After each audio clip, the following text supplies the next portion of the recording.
ભગવાન શિવ અને ગંગાનો મેળાવો બહુ સુંદર છે. કેવી રીતે?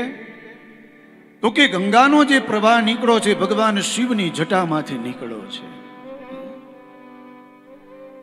આમ તો ગંગાજી સ્વર્ગમાં હતા, પણ એ સ્વર્ગમાંથી ભૂમિ પર આવ્યા એનું કારણ શું? તો કે ગંગાજીને પણ અભિમાન આવ્યું. શિરઃ સાર્વમ સ્વર્ગાદ પશુપતિ શિરસ્ત ક્ષિતિધરમ.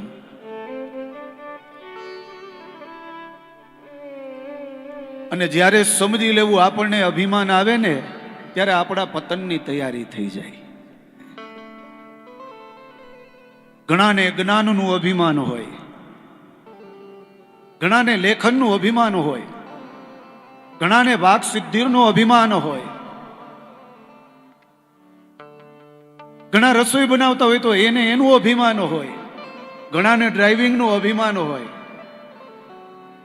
પણ આ સંસારમાં કોઈને કોઈનું અભિમાન ચાલતું નથી.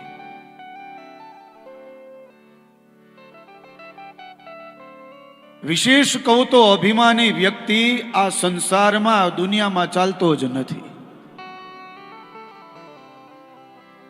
અભિમાન આવ્યું એટલે ગયા, તૈયારી રાખવાની. ઉપર હોય ને અભિમાન આવે એટલે તરત નીચે આવી જાય. એનું પ્રમાણ સ્વર્ગમાંથી માં ગંગા આવ્યા છે ભૂતળ પર.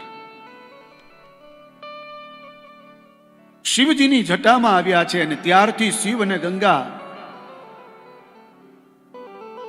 શિવજીએ એક જ હજી વાડ ખોલ્યો છે જટાનો, અને ગંગાનો પ્રવાહ હિમાલયમાંથી આજે અહીંયા ભૂતળ સુધી પહોંચ્યો છે.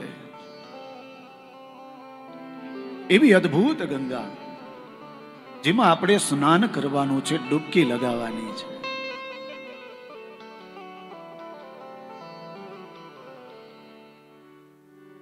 ગંગાજીમાં સ્નાન કરીએ ને એટલે આપણે 3 દેવ સ્વરૂપ બનીએ એવું પૂજ્ય ભાઈશ્રી કહે છે. બ્રહ્મા સ્વરૂપ, વિષ્ણુ સ્વરૂપ અને ભગવાન શિવ સ્વરૂપ. તો એવી જ રીતે તમે આ કથારૂપી ગંગામાં ડૂબકી લગાવો ને તો તમે 3 દેવતાઓના સ્વરૂપ બનશો. પણ એના માટે ડૂબકી લગાવવી જરૂરી છે.